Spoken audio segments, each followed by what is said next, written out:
안녕하세요. 간송미술문화재단의 전인건 사무국장입니다. 만나서 반갑습니다. 저는 간송미술문화재단에서 그 재단 이사회를 보좌하고 그리고 그 재단의 살림하고 행정 같은 것을 이렇게 담당하는 사무국을 총괄을 하고 있습니다.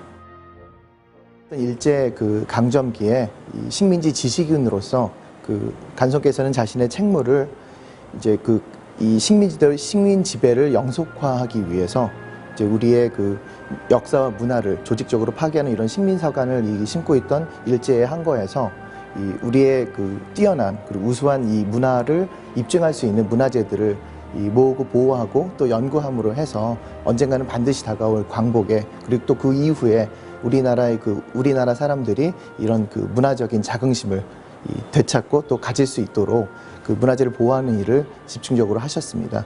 이 간송에게는 또 뛰어난 스승이 있으셨는데요. 이 3.1운동 때 이 민족 지도자 33인 중에 한 분이셨던 위창 오세창 선생님의 지도로 해서 이 문화 보국, 즉 바꿔서 얘기하면은 문화로 나라를 지키는 일을 이렇게 하셨던 분입니다.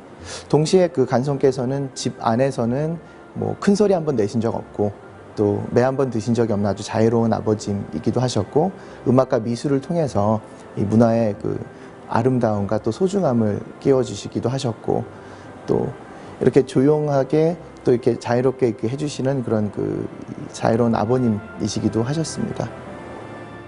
1930년부터 본격적으로 유물을 수집하기 시작하신 간송은 이것이 그냥 개인의 수장가로서 모으기만 한다면 이게 흩어질 위험성도 있고 또 체계적인 연구가 어렵기 때문에 우리나라 최초의 이 근대적 사립미술관인 보화각을 설립하기로 결심을 하십니다. 그래서 사실은 그 당시가 이 태평양 전쟁의 이 전시 체제였기 때문에 모든 물자가 부족한 굉장히 어려운 상황이었음에도 불구하고 4년의 각고의 노력 끝에 1938년 이 보화각이 설립이 됩니다.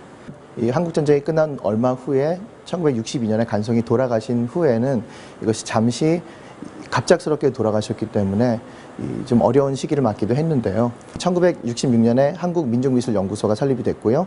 그리고 1971년에는 이제 간송미술관으로 보화각이 개칭이 되면서 일반 공개를 시작을 합니다. 그래서 1971년도 가을에 이 겸재전을 시작으로 해서 2014년인 작년까지 80여 회의 전시를 통해서 대중과 호흡을 하고 또 이 학계의 그동안의 이제 간송미술관의 연구 성과를 발표하는 이런 이 장으로 삼습니다.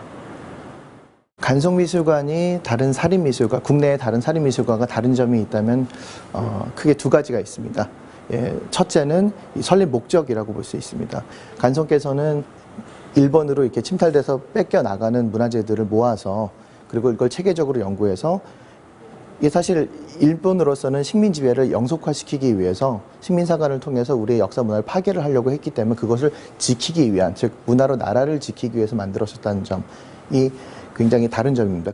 두 번째 다른 점은 이것과 연계해서 사실 이 미술관이나 박물관에는 여러 가지 목적들이 있습니다. 전시도 그 중에 하나겠지만은 학술 연구라든지 교육이라든지 또 이런 문화재 이제 보존이라든지 이런 그 많은 목적들이 있는데 간송미술관은 전시보다는 학술 연구와 문화재 보존에 더 중점을 두고 지금까지 이렇게 왔다는 점에서 아마 다른 사립미술관하고의 다른 점이 있을 것 같습니다.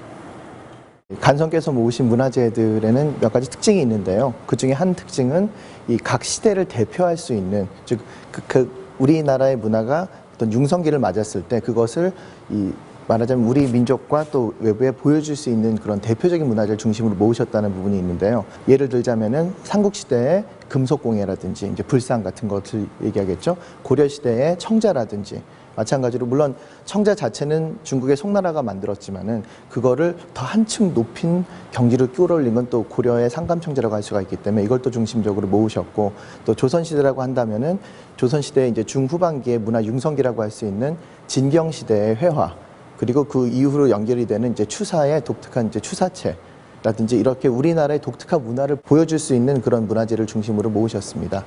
간송미술관을 대표할 수 있는 유물이라고 한다면 문화적으로나 역사적으로나 이제 우리 민족의 문화적인 그런 창의성과 또 과학적인 우수성을 대변해 줄 수 있는 한글, 그 한글의 창제 원리를 밝힌 세종대왕께서 만드신 후민정음 해례본이라고 볼 수가 있습니다.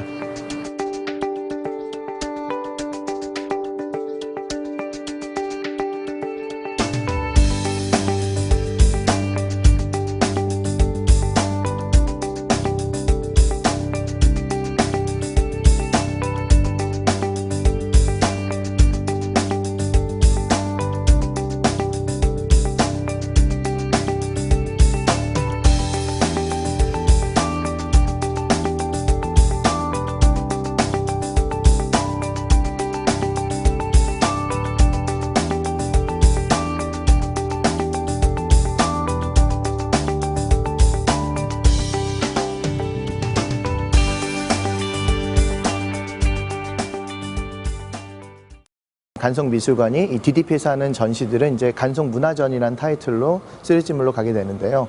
이 작년에 했었던 간송문화전 1부와 2부, 즉 이제 그 간송 전형필 보화각이라는 것은 간송의 정신, 즉 문화로 나라를 지킨다는 정신을 보여주기 위해서 1부는 이 간송이 어떻게 이러한 그 우리의 소중한 문화재들을 모으셨는가라는 스토리텔링 중심, 그리고 2부는 이 보화각이라는 이름으로 해서 간송 컬렉션의 정수를 보여드리는, 이제 어떻게 보면 명품전의 개념으로 갔다면은 이 간송문화전 제3부라고 할 수 있는 이번 전시는 조선시대를 대표하는 화가인 겸재정성과 단원 김홍도의 필치로 그려진, 지금은 우리가 직접 볼 수가 없는 금강산의 아름다움을 볼 수 있다는 점이 첫 번째고, 두 번째는 아까 말씀드린 대로 이 식민사관에 의해서 폄훼된 조선시대 문화의 아름다움을 재조명을 해서 문화적 자긍심을 좀 더 일깨우고자 하는 그런 목적이 있다고 볼 수 있겠습니다.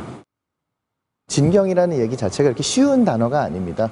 근데 이런 것들을 조금이라도 더 편하게 접근할 수 있도록, 물론 이제 공간적인 반응이나 이런 텍스트로서의 이런 호흡도 있지만은 좀 다양한 이런 미디어를 통해서, 또 동영상이라든지, 또 이제 이 전시 후반부에 보면 이제 이인남 작가의 겸재정선의 이 금강내산을 또 형상화해서 동영상으로 만든 작품이 나옵니다. 이런 작품들을 통해서 좀 더 현대적인 감각에서 보다 쉽게, 또 전시회를 보면서 이 관객들이 이 본인과 스스로와 좀 연관성을 가지면서 이해할 수 있도록 좀 도움을 드리고자 이렇게 조금 더 현대적으로 기획을 했습니다.